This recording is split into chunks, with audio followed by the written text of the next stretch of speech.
Assalomu alaykum hammaga, radnoylar. Mani kanalimga xush kelibsizlar. Tabriklayman, sizlar to'g'ri yo'ldasizlar, chunki sizlar bu kanalga kirib mani ko'rayotgan bo'lsanglar, sizlar o'zingizlarni, tananglarni tashqi ko'rinishinglarni o'zgartirmoqchisizlar yoki ozmoqchisizlar yoki semirmoqchisizlar. Radnoylar, ismim Akmal, 35 yoshdaman, biznesmenman. O'zi haqiqiy meni kasbim ekonomist, tadbirkorman, bizneslarim bor. Bundan tashqari bodybuilding sporti bilan professional darajada shug'ullanaman. 8 yildan beri shu sportdaman. Bundan bir necha yil, 8 yilcha oldin semirib ketib, mana sportga kirib, hali ham sportdan chiqa olganim yo'q. O'zimga yoqadi. Xo'p, agar sizlar tananglarni o'zgartirmoqchi bo'lsanglar, yaxshilab joylashib olinglar. Hozir men sizlarga har bitta tanasini o'zgartirmoqchi bo'layotgan odam juda ham tez natijaga chiqish uchun kerak bo'ladigan omillarni aytib beraman. Iloji bo'lsa, bitta ruchka bilan bloknot olib yozib olishni boshlaylar. Bu berayotgan ma'lumotlarimni fitness trenerlar oldin sizlardan konsultatsiya uchun pulini olib keyin beradi. Ammo sizlarga mutlaqo bepulga beraman.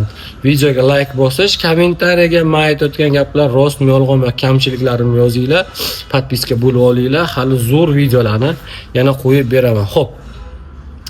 Bodybuilding o'zbekchaga tarjima qilsak tana qurish deyiladi. Tana qurishda kerak bo'ladigan o'zining omillari bor. Xuddi uy qurishda kerak bo'ladigan narsalar bor-ku. Yer olish kerak, g'ish olish kerak, usta olib kelish kerak. Bu yerda ham xuddi shunday bo'ladi. Ozmoqchisizlarmi, semirmoqchisizlarmi, umuman farqi yo'q.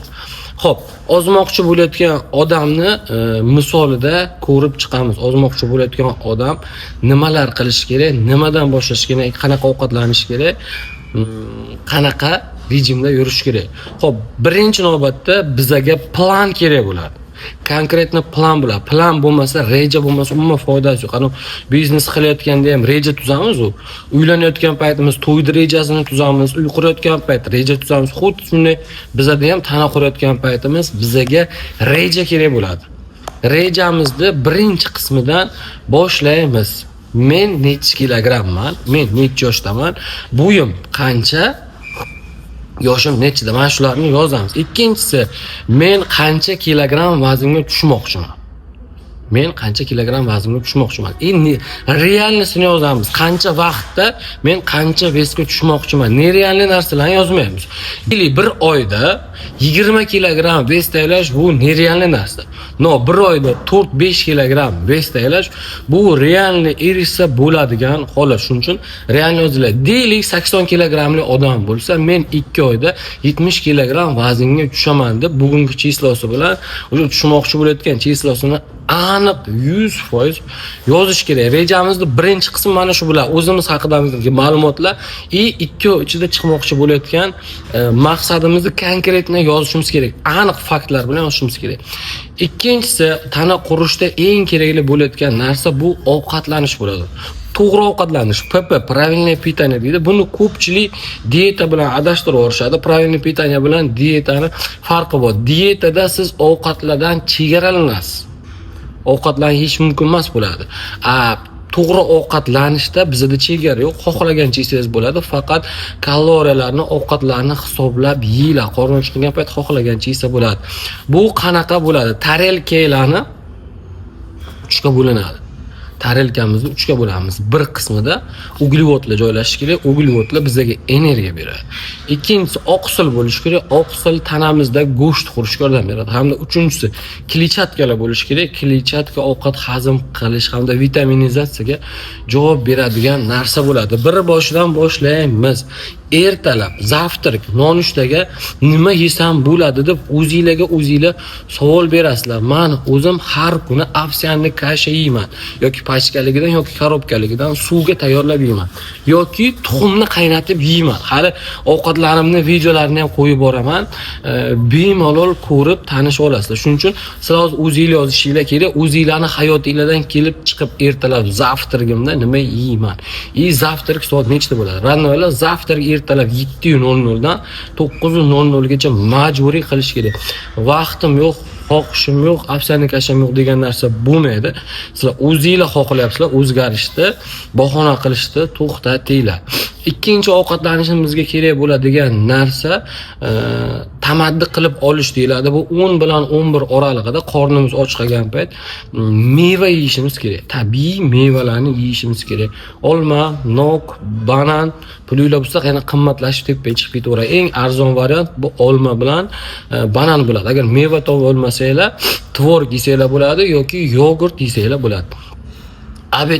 Abedga kelgandan keyin hamma o'zini hayotidan kelib chiqib rejasini tuzish kerak. Deylik, qayerqadir ishlayotgan bo'lsangiz, ishlayotgan joyimni atrofidan qanaqa dietический ovqat topsam bo'ladi. Oldida uglevod bo'lishi kerak, aytdim, oqsil bo'lishi kerak, kletchatka bo'lishi kerak. Uglevodlarga makaron, grechka, guruch shunaqa narsalar qaynatilgan yoki farga pishirilgan, oqsil go'sht, baliq, tovuq go'shti yoki mol go'sht lahm joyi kiradi. U ham qaynatilgan yoki parda pishirilgan bo'lishi kerak. Обязательно salat, karam salat, bodring salat, pomidor salat, mayonez qo'shilmagan, tuzi kamroq bo'lgan salatlarning hammasi ham bu kletchatkali salatlarga kiradi. Agar ishxonangizda yoki atrofingizda mana shunaqa ovqatlarni sotayotgan joy bo'lmasa, bir kun oldin o'zingizlar uyingizda tayyorlab o'zingizlar bilan olib ketishinglar kerak. Boshqa hech qanaqa variant yo'q. Kechqurun 1 soat telefondan, 1 soat uyqulardan voz kechib ovqatinglarni o'zingizlar qilib olishinglar kerak. Men qanaqa ovqat qilaman, ovqat qilish tayyorlashni bilmayman desanglar, YouTube'ga kirsanglar, videolar tiqilib yotibdi, bijig'ib ketgan. Men o'zimda ham kanalimda bir dunyo ovqatlarni qanaqa qilib pishirishlarimni videolarini qo'yib qo'yganman. Xo'p, undan keyingi ovqatlarimiz yana tamaddi qilib olish bo'ladi. Bu где-то soat 3 bilan 4 oralig'ida bo'ladi. Bu yerda ham xuddi boya aytib o'tganimdek, salat yesak bo'ladi, meva yesak bo'ladi, yogurt ichsak bo'ladi, tvorog yesak bo'ladi, sport pitaniyalardan protein ichsak ham bemalol bo'ladi. Kechki ovqatlanishimiz 7 bilan 8 oralig'ida bo'ladi. Bu ham xuddi boya aytganimdek, uglevod, oqsil, kletchatka обязательно bo'lishi kerak. Hamda uxlash oldingi ovqatlanish ham bu ham tamaddi qilish bilan pashti bir xil bo'ladi. Unda ham yengil narsalar yeb oladi. Uxlash oldi quruq mevalar yesanglar ham bo'ladi. Bodom, pista, mayiz, yong'oq, faqat juda ham kam miqdorda o'tirib ko'p yeb qo'ymaymiz.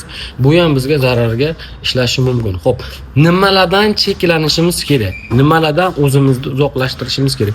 Birinchi navbatda gazirovka ichimliklaridan absolyutni uzoqlashib ketishimiz kerak. Ikkinchisi, shakar qo'shilgan barcha hamma narsalardan uzoqlashishimiz kerak. Uchinchisi, un qo'shilgan barcha narsalardan uzoqlashamiz. Radnoylar, gazirovka, shirinlik, un qo'shilgan narsadan voz kechamiz. Xo'p, gazirovkani o'rniga nima ichsam bo'ladi desanglar, gazirovkani o'rniga bez, gaz, suv bemalol xohlagancha ichinglar. Boshqa hech qanaqa narsa mumkin emas.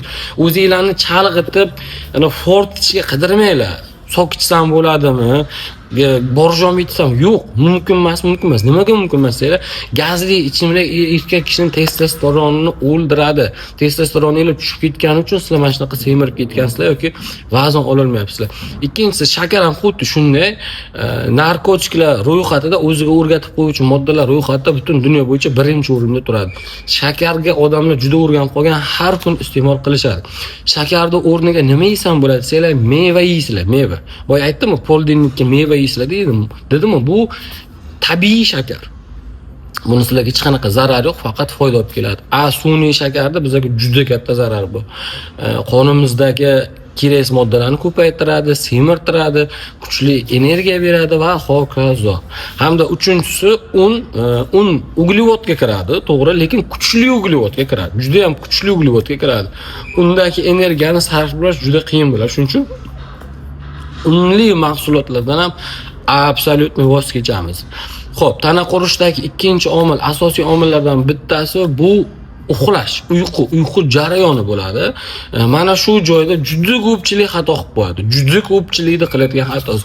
Ko'p bolalarni ko'raman, zalga oylab keladi, million so'mlik proteinli sport pitaniyalar ichadi, lekin o'zgarishmaydi.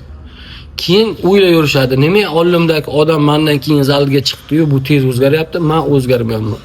Uyqu, oddiy sabab uyqu gormonalni o'zgarishlarga javob berayotgan hodisa bo'ladi.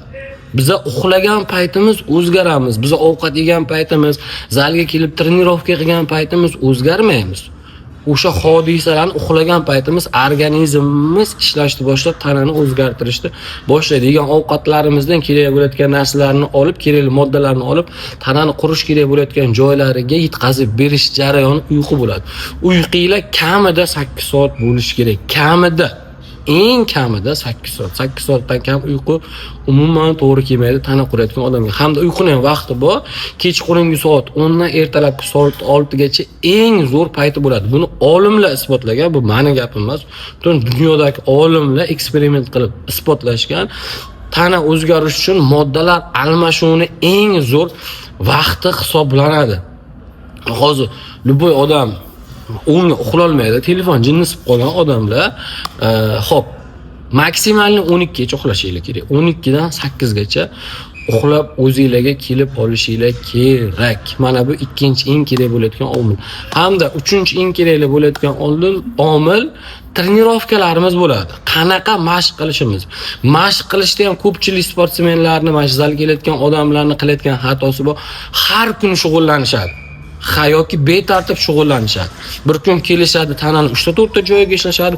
Bir kun kelishadi, vobshe boshqa narsalarni qilishadi. Bu narsa ham juda ham katta omil hisoblanadi tanani o'zgartirishga. Trenirovkalarni yozib olish kerak. Konkretni yozib olish kerak. Bir haftalik rejim qilib yozib olish kerak. Meni o'zimni shaxsiy taktikam 2 kun trenirovka, 1 kundan. 2 kun trenirovka, 1 kundan. Bir haftada 4 marta yoki 5 marta trenirovka to'g'ri keladi. Meni o'zimga mana shu tajribali hayotimdagi eng zo'r muvaffaqiyatga erishishga, tez muvaffaqiyatga erishishga yordam bergan taktika mana shu bo'ladi. 2 kun trenirovka, 1 kun dam. 1 kun damda umuman zalga chiqilmaydi, polni dam olinadi. Xo'p, yozishinglar kerak, dushanba kundan boshlaysizlar. Dushanba kuni oyoq ham 2 qismga bo'linadi. Oyoq oldi qism, oyoq orqa qism. Dushanba kuni oyoq oldi qism yoki orqa qism. Men mashqlarni hammasini qo'yib beraman. Xo'p, qo'shimcha tarzda press muskullari hamda trapetsiya muskullarini oyoqqa bemalol qo'shsanglar bo'ladi, chunki oyoqinglar ishlagan kun bu muskullar umuman ishlamaydi. Undan keyingi kunimizga grud, ko'krak va qo'l oldini bitsepsda bemalol qo'shib ishlasak bo'ladi. 2 kun trenirovka qildik, 1 kun dam olamiz. Sizlar o'zingizlarning hayotingizdan kelib chiqib yozishinglar kerak. O'sha bloknot, ruchkalarga konkretni yozish kerak. Dushanba kun mana bu muskullarga shug'ullanaman, zaldan oldin 20 minut kardio qilaman, zaldan keyin 20 minut kardio qilaman. Hammasini yozishinglar kerak. Seshanba kun mana bu muskullarga ishlayman, zaldan oldin kardio qilaman, zaldan keyin kardio qilaman. Konkretni yozib rejani tuzib olish kerak. Bu juda katta ahamiyatga ega bo'lgan qism. Odamlar keladi zalga bemaqsad kelishadi. Nima ishlaysan sen oyoqqa bardusda suv ichib o'tiribdi? Bilmasam deyishadi. Qanday qilib maqsadsiz, hech qanaqa fikrlarsiz zalga kelib natija qilish mumkin? Buni iloji yo'q. 1 kun oldin planini, rejasini nuqta vergulgacha tuzib chiqishinglar kerak. Necha podxod ishlaysizlar? Qaysi mashqlarni qilasizlar? Hammasini rejasini miyangizga tuzib olib, qog'ozga tushirib yozib qo'yishinglar kerak. Tanada ishlash qismlarini отдельно tema qilib gapirib beraman. Buni videosini ham qo'yaman. Sizlar hozir mana shu 3 tomil bo'yicha rejani to'liq qilib yozib chiqishinglar kerak. Ana shunda sizlarning qo'lingizda plan bo'ladi. Konkretna maqsadga erishish haqidagi plan bo'ladiki, mana shu plan bilan harakatlanib, asta-sekinlik bilan zinadan chiqqanda natijaga chiqib olsanglar bo'ladi. Yana nimalar haqida ma'lumot kerak sizlarga? Videoni kommentariyasiga yozinglar o'zingizlarning fikringlar. Keyingi videoda, bundan keyingi videoga, ertaga videomiz chiqadi, xudo xohlasa, sizlarga sport pitaniyalar haqida to'liq ma'lumot qilib gapirib beraman. Ozmoqchi bo'layotgan odamlar qanaqa sport pitaniya ichish kerak, qaysi payt ichish kerak, nimaga ularni ichish kerak.